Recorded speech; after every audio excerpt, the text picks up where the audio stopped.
ารย์และหมู่เพื่อนนักศึกษาทุกท่านเนาะน้องเอมี่ชื่อว่าปฏิสวรรค์ธรรมวงศ์ศิษย์หรือว่าชื่อลินนันชื่อดีเนาะเป็นหัวหน้ากลุ่มใหญ่ของกลุ่มที่3 Women Run the World ซึ่งว่ามีหน้าที่รับผิดชอบภาพรวมของการนำเสนอวีซ่าเทคนิคการจัดการการเรียนรู้เนาะและในการเห็นเวียกของพวกเราในมือนี้เนาะน้องได้รับหน้าที่เนาะอยู่4อย่างคือ1วางแผนโครงสร้างและกำหนดทิศทางเห็นเวียกของทีมงาน2แบ่งความรับผิดชอบให้แก่ทีมงาน3แม่นติดตามความคืบหน้าและความถูกต้องของเนื้อหาและสรุปภาพรวมทั้งหมดโดยและจากการวางแผนร่วมกันของพวกเราในมือนี้เนาะพวกเราแม่นได้แบ่งออกเป็น3กลุ่มย่อยคือกลุ่มที่1สรุปบทเรียนและเนื้อหาสาระสำคัญซึ่งนำพาโดยน้องเองเนาะนางปฏิสวรรค์ธรรมวงศ์ศิษย์และกลุ่มที่2แม่นวางแผนและออกแบบบทสอนซึ่งนำพาโดยทานางปรารถนาวิรกรมและกลุ่มที่3แม่นสาธิตการฝึกสอนตัวจริงซึ่งนำพาโดยทานางวิไลวรรณ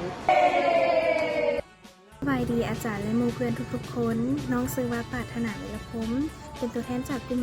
2วันนี้พวกน้องจะมานำเสนอในหัวข้อการวางแผนการสอนและการออกแบบบทสอนภายในกลุ่มของพวกน้องประกอบมีมณีพาแสงดาวตาลำพนีและน้องเองปรารถนากิจกรรมหลักของพวกน้องเป็นการลงลึกในการออกแบบโครงสร้างบทสอนที่มีประสิทธิภาพบ่ว่าจะเป็นการกำหนดจุดประสงค์การเลือกสื่อการสอนการวางขั้นตอนการสอนตลอดจนฮอดการวางแผนคุ้มครองเรียกประจำห้องเรียนเพื่อให้การสอนตัวจริงดำเนินไปอย่างเป็นระบบและบรรลุเป้าหมายที่ตั้งไว้ต่อไปนี้ขอเชิญสมาชิกภายในกลุ่มนำเสนอรายละเอียดของแผนการสอนในแต่ละส่วนได้เลยขอขอบใจสบายดีบรรดาท่านเมื่อนี้พวกเราจะมาทำความเข้าใจเกี่ยวกับการจัดการการเรียนรู้ซึ่งการจัดการการเรียนรู้ที่แท้จริงเนาะบ่แม่นเพียงแต่บอกให้จื่อตัวไปเส็งแต่มันเป็นกระบวนการที่เป็นระบบเนาะเพื่อสร้างประสบการณ์ใหม่ให้แก่ผู้เรียนและสามารถนำไปใช้ในจริงในชีวิตประจำวันเนาะซึ่งมันจะครอบคลุมอยู่ทั้งหลักสูตรการสอนการวัดและประเมินผลแต่หัวใจสำคัญแม่นเพื่อเปลี่ยนแปลงพฤติกรรมของผู้เรียนใน3ด้านคือด้านความรู้ทักษะและจิตคติซึ่งสิ่งเหล่านี้จะสำเร็จได้แม้ต้องได้อาศัย3องค์ประกอบหลักคือ1โต๊ะผู้เรียน2สภาพแวดล้อมที่เอื้ออำนวยและ3บรรยากาศทางจิตวิทยาในห้องเรียนเนาะที่ให้ผู้เรียนมีความสุขและสามารถนำความรู้ไปปรับใช้ได้จริงในชีวิตประจำวันอย่างมีประสิทธิภาพครบใช่สบายดีบรรดาท่านข้าพเจ้าชื่อนางสุภศร บุญพาธีมื้อนี้จะมานำเสนอในหัวข้อหลักการพื้นฐานในการจัดการเรียนรู้หลักการพื้นฐานในการจัดการเรียนรู้แม่นแนวทางที่ครูใช้เข้าในการสอนเพื่อเฮ็ดให้การสอนนั้นมีประสิทธิผลและเฮ็ดให้ผู้เรียนเกิดมีความรู้ทักษะและคุณลักษณะที่พึงประสงค์ในการจัดการเรียนรู้นั้นครูจะต้องยึดหลักสำคัญเช่นการกำหนดเป้าหมายให้ชัดเจนการวางแผนการสอนให้เหมาะสมรู้ถึงความแตกต่างของผู้เรียนและสร้างบรรยากาศเฮ็ดให้ภายในห้องบ่เกิดความน่าเบื่อมีการประเมินผลอย่างต่อเนื่องภาษาดองมณีมื้อนี้จะมานำเสนอการสรุปบทเรียนวิชาการจัดเทคนิคการเรียนการสอนในบทที่3ในหัวข้อหลักการสอนและวิธีการสอนก่อนอื่นเราจะมาว่าถึงหลักการสอนนั้นเป็นหยังหลักการสอนเป็นแนวทางหรือข้อกำหนดที่ครูใช้เป็นหลักในการวางแผนและดำเนินวิธีการสอนซึ่งหลักการสอนนั้นจะมีทั้งหมด7หลักการก็คือ 1. สอนถึงตามจุดประสงค์ 2. สอนจากง่ายไปหายาก 3. สอนจากสิ่งที่รู้ไปหาสิ่งที่บ่รู้ 4. สอนให้เหมาะสมกับผู้เรียน 5. ส่งเสริมการคิดและการปฏิบัติ 6. สอนโดยการนำใช้สื่อและตัวอย่าง 7. การประเมินและการปรับปรุงการสอนนอกจากนี้ก็ยังมี18วิธีการจัดการเรียนการสอนก็คือ 1. วิธีการสอนแบบบรรยาย 2. วิธีการสอนแบบสาธิต 3. วิธีการสอนแบบอภิปราย 4. วิธีการสอนแบบแบ่งกลุ่มเฮ็ดกิจกรรม 5. วิธีการสอนแบบแก้ไขปัญหา 6. วิธีการสอนแบบทดลอง 7. วิธีการสอนโดยใช้บทบาทสมมุติ 8. วิธีการสอนแบบศูนย์การเรียนรู้ 9. วิธีการสอนแบบอุปนัย 10. วิธีการสอนแบบนิรนัย 11. วิธีการสอนแบบสืบสวนสอบสวน 12. วิธีการสอนโดยการสร้างสถานการณ์จำลอง 13. วิธีการสอนแบบโปรแกรม 14. วิธีการสอนแบบรายบุคคล 15. วิธีการสอนแบบเล่นเกม 16. วิธีการศึกษาแบบร่วมมือ 17. วิธีการศึกษาแบบบูรณาการ 18. วิธีการศึกษาทางไกลขอเข้าใจสบายดีอาจารย์และสัมมนากรทุกท่านข้าพเจ้าไก่สอนอุบลวงศ์ตัวแทนจากกลุ่ม3ที่จะมานำเสนอบทเรียนบทที่4ทักษะต่างๆในการสอนซึ่งเฮาจะมาเบิ่งนำกันว่าผู้สอนที่ดีแม่นควรจะมีทักษะใดแน่ ซึ่งในปื้มแบบเรียนของพวกเราแม่นนำเสนออยู่6ทักษะหลักๆคือทักษะที่ 1การนำใช้กิริยาท่าทางน้ำเสียงสีหน้าในเวลาสอนอันที่ 2การ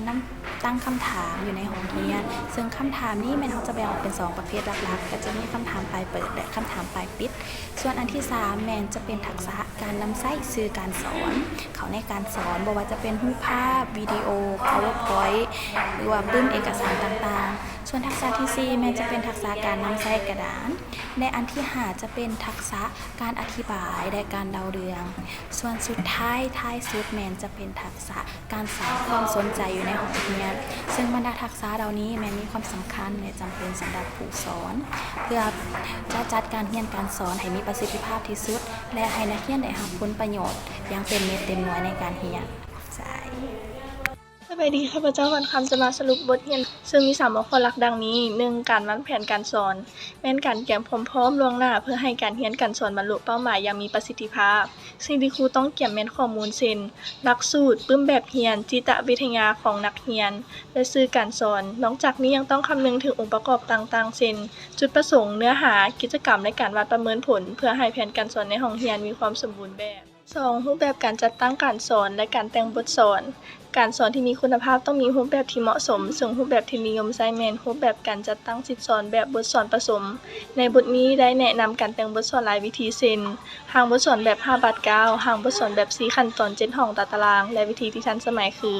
หางบทสอนแบบ UVD ที่เน้นการออกแบบการสอนจากผลทับที่อยากให้เกิดกับนักเรียนเป็นหลักก่อนจะไปกำหนดกิจกรรม 3. เรียกครูประจำห้องนอกจากการสอนแล้วครูยังมีบทบาทเป็นผู้บริหารและเบิ่งแยงห้องเรียนเรียกหลักๆประกอบมีการกำหนดบทบาทหน้าที่และเงื่อนไขของครูประจำห้องการจัดตั้งเนื้อในเรียกงานประจำห้องเช่นระเบียบวินัยการรักษาความสะอาดการพัวพันกับองค์การจัดตั้งมหาชนและการร่วมมือกับโรงเรียนครอบครัวสังคมและการวางแผนการดำเนินเรียกงานครูประจำห้องให้เป็นระบบขอเข้าใจ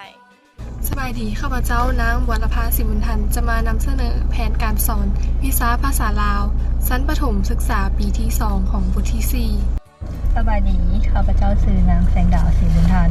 อุปกรณ์มีบัตรคำศัพท์พยัญชนะสระ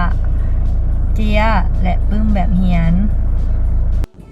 สบายดีข้าพเจ้าชื่อนางลุ้นวิธีสอนเว็บสาธิตแม่นวิธีสอนบุคคลใดหนึ่งแสดงให้เบิ่งเป็นตัวอย่างพร้อมกับการอธิบายเพื่อให้ผู้เรียนมีประสบการณ์ด้านรูปธรรมผู้เรียนเกิดการเรียนรู้จากการสังเกตขบวนการและขั้นตอนการสาธิตขอบใจสบายดีข้าพเจ้าชื่อนางตะจันทวงศ์จะมานำเสนอเกี่ยวกับผลที่ได้รับจากการสอนแบบใช้บัตรคำศัพท์เนาะแม่นเราจะได้เรียนรู้เกี่ยวกับคำศัพท์จากพยัญชนะและสระมาประกอบเป็นคำและการเติมคำศัพท์ใช้บอนว่างให้เป็นประโยชน์ที่สมบูรณ์เจ้าขอบใจ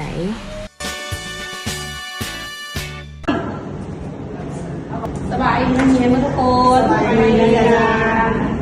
เอาอาจารย์จะมาแนะนำชื่อตัวเองเนาะอาจารย์เองชื่อว่าวิเลวอนเอวิไลเป็นหัวหน้ากลุ่ม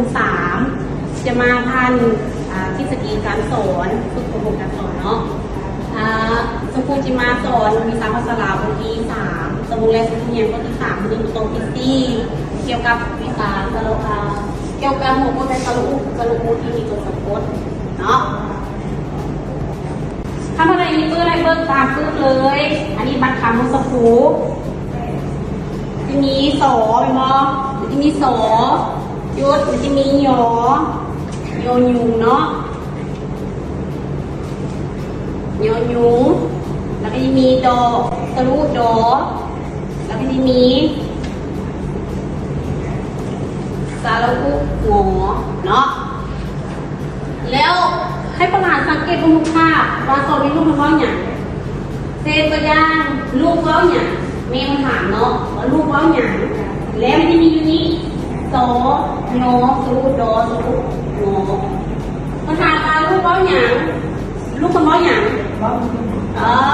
การเห็นรูปภาพเห็นเนาะรูปมันว่ายุงสรุปยออูเนาะยอสรุปตูต่อไปถึงใจ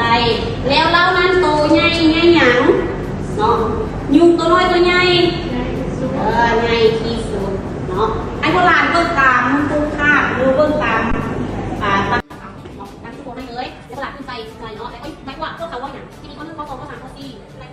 นาะสวัสดีค่ะเดียวสวัสดีค่ะน้องวันนี้จะเป็นคนใส่ตัวนาพวกเขาว่าอย่างคนเป็นคนอย่างคนสูงที่สุดใจใช่น้องเชื่ออันนี้ค่ะมาถึงเขาทำเป็นว่าเอาที่ถามว่าที่นั่นคืออย่างเดิมเราสื่อแล้วเราถึงเนาะเป็นแบบน้อยที่สุดในคุยกันเลยเขาได้สิเดียวหลักมอก็ได้มาคือไปนี้น้องคือนางยิมพรวันตะคอมนะคะคือคำศัพท์ในวันดาข้อที่3นี่แม่มาคูนี่แม่มาคูที่ขอพี่ขอรู้เลยน้องรู้เลยเอ๊พี่ซุปพี่ซุปอันนี้สอแต่ก็ไก่หมูพี่ซุปในน้ำกลุ่มใหญ่เนาะน้องเขาเห็นนาทีขั้นตอนสุดท้ายคือการสรุปภาพรวมของการรายงานเนาะซึ่งว่ากลุ่มของพวกเขาเนาะได้เห็นทางการสรุปบทเรียนเนาะจากหาทานแล้วก็ได้มีกลุ่มที่ว่าวางแผนออกแบบบทสอนแล้วก็สุดท้ายเนาะก็มีกลุ่มที่ว่าได้ฝึกสอนตัวจริงซึ่งเพิ่นได้สอนวิชาภาษาลาวเนาะบทที่4